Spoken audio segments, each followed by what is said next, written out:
aussi forte de la part d'Isabelle, et puis le discours sincère qu'elle vient de vous délivrer. Mais je tenais à être présent à tes côtés, aux côtés de ton équipe, Isabelle, en ayant été un peu informé et en m'étant douté de l'information que tu allais délivrer ce soir dans ton discours de vœux, et pour venir du fond du cœur te soutenir dans cette belle campagne municipale qui commence, qui va durer un peu plus d'un an, donc.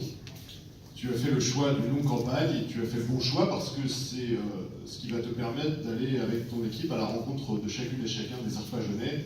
de nouer une relation particulière avec les habitants de ta commune et, in fine, j'en suis certain, d'emporter la majorité des suffrages parce que c'est la proximité qui te caractérise, qui te fera gagner, j'en suis certain. Alors, mesdames et messieurs, mes chers amis élus et militants de la cause d'Isabelle, que je vois ici dans cette salle remplie d'Arpajons,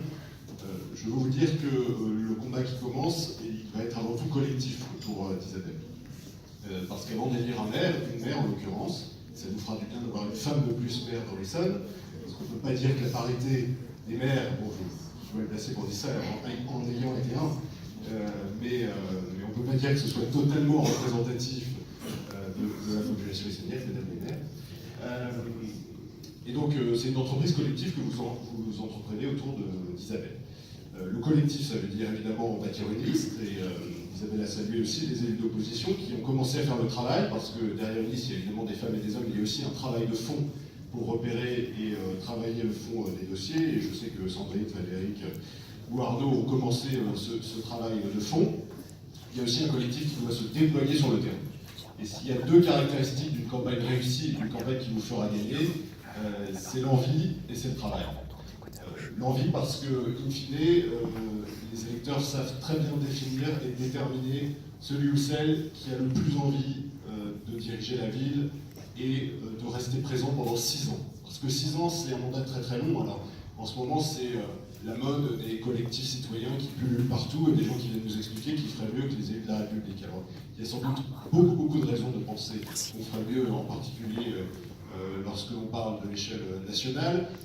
Mais en revanche, s'engager pour une ville, s'engager pour des habitants et s'engager pour un mandat de 6 ans, c'est quelque chose qui n'est pas anodin du tout. Ça n'est pas anodin pour une vie professionnelle, ça n'est pas anodin pour une vie personnelle, et ça n'est pas anodin non plus dans un parcours politique. Et vous pouvez être certain qu'avec Isabelle, lorsqu'elle prend l'engagement de s'engager et de dire je serai présente pendant 6 ans, je travaillerai pendant 6 ans et je ne lâcherai rien sur tous les dossiers qui concernent la ville d'Arpajon, il y a cette envie, cette détermination.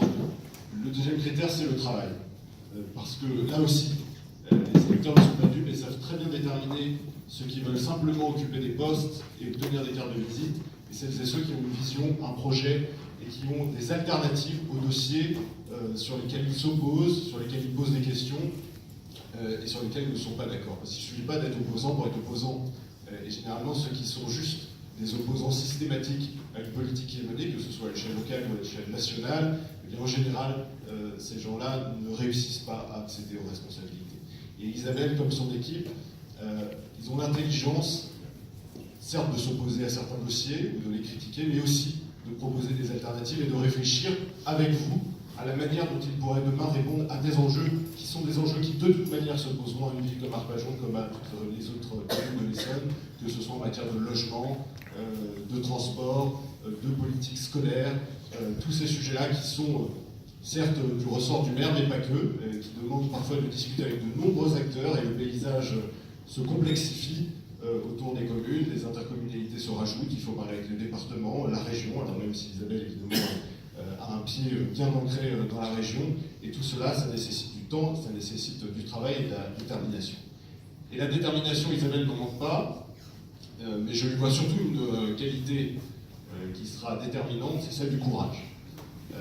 Parce qu'au-delà d'être quelqu'un qui travaille beaucoup et qui reste rivé sur ses objectifs, c'est une personne, Isabelle, qui ne se décourage jamais,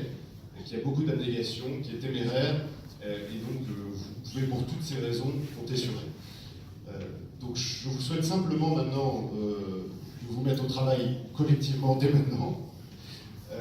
aussi de mesurer le marathon qu'est une campagne municipale, surtout quand on est effectivement dans l'opposition. Ça va vous demander de l'investissement, du temps, de l'énergie.